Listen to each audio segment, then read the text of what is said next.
안녕하세요. 일반방 잔소리쟁이 안유미 원장. 국다쟁이 최미영 원장입니다. 자, 오늘은 뭐 극독 시리즈라고 할 수 있겠죠.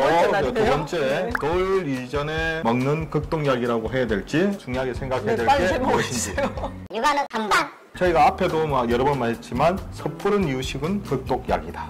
너무 이른 이유식은 극독약이다. 네네. 이제 진짜 중요하기 때문에 저희가 이유식 얘기 굉장히 많이 강조하는 것 중에 하나가 빨리 하지 말라는 겁니다. 근데 빨리의 기준이 저희는 보통 7, 8개월 이후에부터도 시작하라는 게 많거든요. 최소한 치아가 나는 시기, 네. 6개월부터 일단 시작을 하게 되고 네. 아이의 컨디션에 따라서 소화기 약하고 몸이 좀 받아들이기 어려운 애들은 좀 천천히 가도 상관없다. 그렇죠. 네. 왜 그런가 하면 아직 씹는 것들에 대한 준비가 안 돼 있는데 요즘 많이 나옵니다. 다른 영상에서는 씹는 식감에 아이들이 조금 연습을 해야 된다고 해서 정말 이빨 치아 안 났는데 이유식을 그것도 중기로 이제 가는 경우를 제가 그렇죠. 많이 봤거든요. 그래서 이제 한번 오늘 또 다른 관점에서 말씀을 드리려고 그러는데 네. 아이가 태어났을 때 가장 발달이 덜 된 장기가 있다 그러는데 그렇죠. 그 장기가 어디라고 생각하십니까? 네, 오장육부 쉽게 말해서 오장육부 중에서 폐하고 췌장입니다.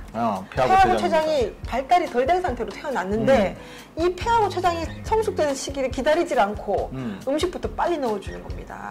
그래서 아이들이 돌 이전에 감기를 하는데 모세기관지염, 뭐 폐렴하는 아이도 있고 그다음에 소화 불량으로 잠을 못 잔다든지 토를 좀 많이 한다든지 대변이 안 좋은 아이들은 지금 말씀드리는 모든 범주에 속해 있는 아이거든요. 보통 이제 폐췌장이라는데 현대는 요즘 위생 상태가 좋아졌기 때문에 폐기관지 쪽은 많이 좋아졌습니다. 그렇죠. 감염되고 이런 경우는 예전보다 훨씬 아주 어머니들 세대보다 그렇죠. 줄어들었어요. 그래서 예전에는 이렇게 백일 잔치를 했던 이유가 그 폐기관지가 약해서 이전에 애들 영아 사망률이 상당히 높았거든요. 그렇죠. 100일까지 살아있는 아이들이 그 당시 옛날에는 많이 없었기 때문에 100일에 잔치를 하는 거였어요. 그 원인 중에 하나가 폐, 그다음에 기관지 미숙으로 인한 그렇죠. 이제 사망률이 높았기 그래서 때문입니다. 이제 이 부분은 많이 좋아졌는데 그러면 이제 체크해야 되는 한 단계가 남았는데 그게 바로 췌장입니다. 네, 췌장에 대해서 우리가 생각을 많이 안 하는데 아시잖아요. 요즘 당뇨 환자 더 많아지고 췌장이 인슐린 대사 이런 것도 또 간하고도 연관이 됩니다. 그래서 췌장이 아직 발달이 안 됐는데 마른 이유식을 하게 되면 소화불량이면 모든 기능들이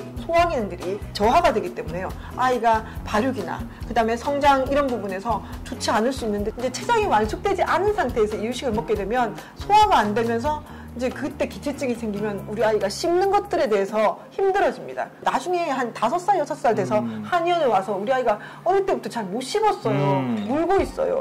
내지는 그냥 꿀떡 삼켜요 하는 애들이 이 췌장이 미완성됐을 때 이유식 시작한 아이들이거든요. 그렇죠. 그런 아이들 많이 보셨죠? 그렇죠. 아무래도 이제 소화라는 게 입을 통해 가지고 식도, 위장, 그다음에 이게 소장, 대장으로 해서 또 흡수되고 또 항문으로 바깥에 나는 한 관으로 이루어지는 하나의 관으로 이루어지는데 같은 게 소화기 계통인데 보통 우리가 얘기할 때 위장에서 먹여주는 것을 이게 소화라고 생각하지 않습니까? 네네네. 근데 그게 진정한 소화 능력이라고 보기 어렵고 흡수해서 에너지를 쓸 수 있게 할 때가 바로 소화라고 말씀드릴 수가 있거든요. 위장의 기능만이 소화가 아니란 얘기예요. 그렇죠. 위장이 음식물을 잘게 부순 다음에 흡수해서 그 에너지로 돼서 내 몸으로 공급해 줬습니다. 네네네. 그때 중추적 역할을 하는 게 뭐냐면 바로 췌장입니다.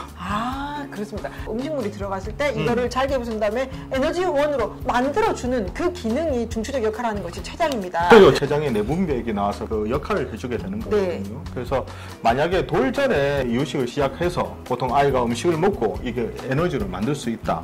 사실 그건 좀 췌장이 아직도 완전한 형태가 아니기 때문에 그렇죠. 좀 쉽지가 않거든요. 그래서 췌장이 약간 그 기능을 어느 정도 올려서 발육하는 시점이 바로 12개월 돌이거든요. 그렇죠. 그 되도록이면 이유식을 천천히 하라고 한 이유가 그렇죠. 고기를 그때 조금 씹어서 삼킬 수 있는 상태가 저희는 그 시점을 돌이로 보기 때문에 삼키뿐만 아니라 그거를 이제 제대로 흡수해서 네네네. 에너지해서 내한테 이제 제대로 공급할 수 있는 시기가 그렇기 때문에 12개월. 그 전에는 음식을 먹는다 하더라도 제대로 소화시킬 수 있다고 볼 수가 없거든요. 그리고 너무 이런 이유식 같은 경우는 췌장 기능 자체도 좀 떨어뜨릴 수가 있습니다. 네네. 그래서 아까 말씀드린 성인이 됐을 때 췌장 기능이 떨어지게 되면 아무래도 인슐린 분비라든지 해서 당뇨라든지 그렇죠. 꼭 당뇨가 안 오더라도 우리는 어릴 때부터 소화가 잘 안 됩니다 해서 구토 그렇죠. 항상 울렁거리고 오심 구토 증상들을 유발하면서 아무래도 이게 염증 식도염하고도 관련되어 있는데 이런 부분이 어른 돼서도 유발될 수 있습니다. 그래서 돌은 너무 늦다고 생각하시면 치아가 나기 시작하면서 위에 아래 이빨이 보통 한 2-3개 정도는